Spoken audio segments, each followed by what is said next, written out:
Полісся та ЛНЗ порадували фанів українського футболу. Динамо, навпаки, не зуміло дійти вершини Єврокубків. Суркіс шокував Україну після матчу проти ПАОКа. Шахтар оформлює черговий топ-трансфер. Шановні глядачі, а перед початком підпишіться на канал та поставте, будь ласка, лайк цьому відео. Дякуємо за те, що з нами. Полісся Житомир вдома зіграло в результативну нічию проти Копенгагена з Данії. Підопічні Руслана Ротаня доволі неочікувано повністю переграли свого суперника, створивши у декілька разів більше гольових моментів, аніж данський клуб. Копенгаген гарно розпочав гру і забив гол-шедевр у ворота Бущана. Але потім зусиллями Андраде і Назаренка, а також Краснопіра, який замкнув передачу голом, Полісся зуміло зрівняти рахунок. Далі у підопічних Ротаня було дуже багато моментів. Наприклад, Андрієвський не забив впритул з 15 метрів. Втім, Полісся все ж таки вийшло вперед зусиллями Федора, який скористався помилкою оборони Копенгагена. На початку другого тайму Полісся притиснулося до власного штрафного майданчика і у підсумку знову пропустили гол від того самого бразильця Роберта.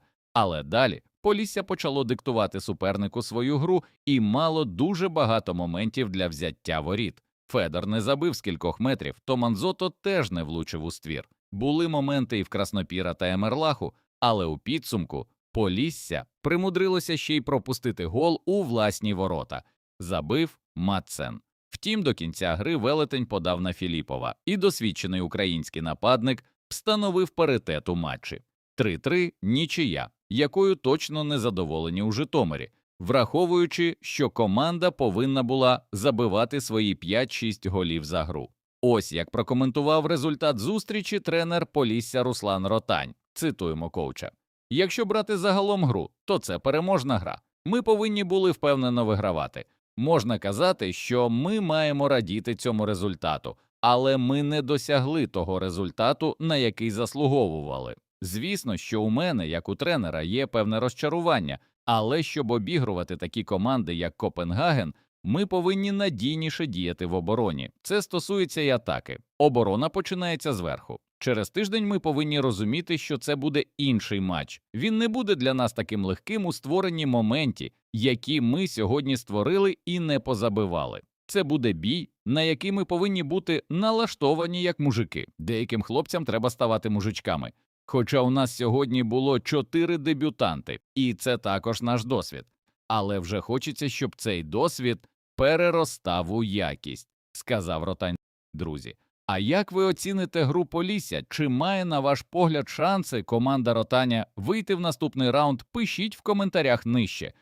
Дебютував в Єврокубках і віце-чемпіон України ЛНЗ Черкаси. Матч команди проти Гента виявився не таким яскравим, як поєдинок Полісся проти Копенгагена, але цього і варто було очікувати. ЛНЗ зіграв, як завжди, прагматично у своєму стилі та фактично не дав бельгійцям створити багато гольових моментів. Шанси відзначитися були і у ЛНЗ, але ні Девід, ні Цара голів не забивали.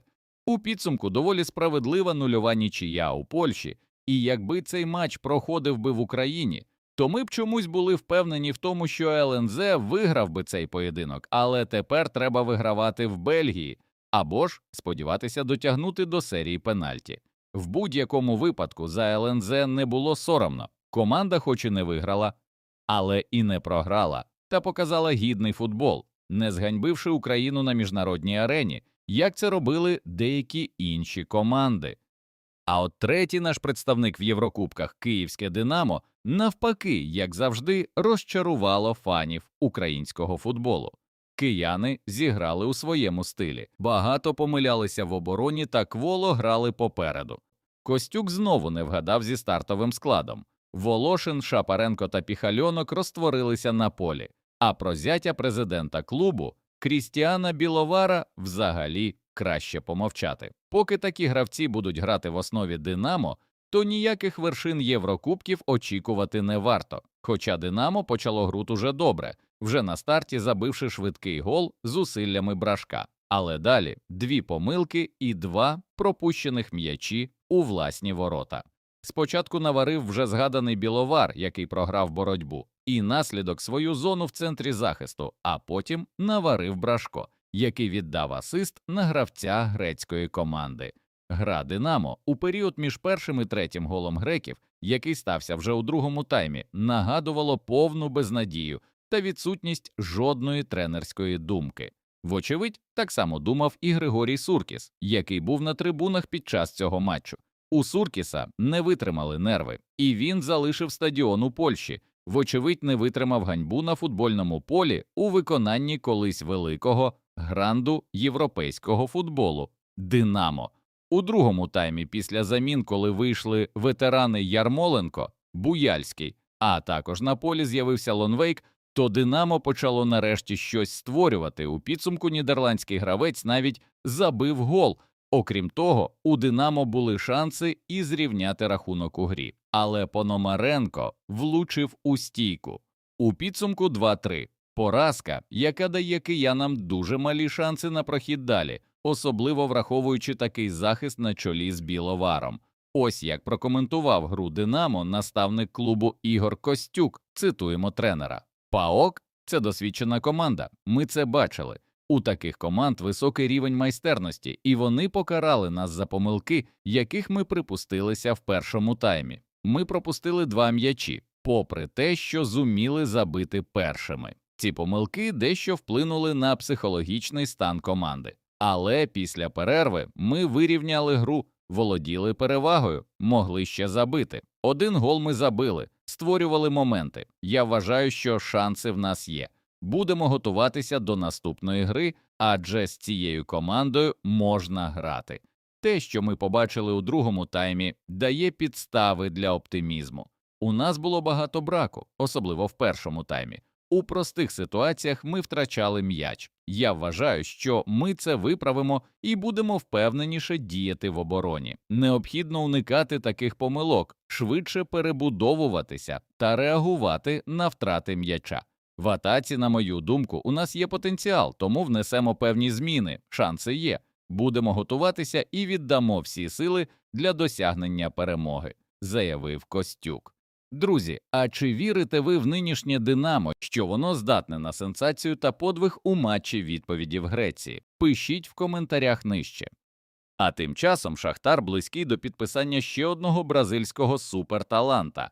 Шахтар може підписати опорного півзахисника бразильського «Спорт Ресіфі» Зе Лукаса. Як повідомляють бразильські ЗМІ, переговори щодо бразильця близькі до завершення.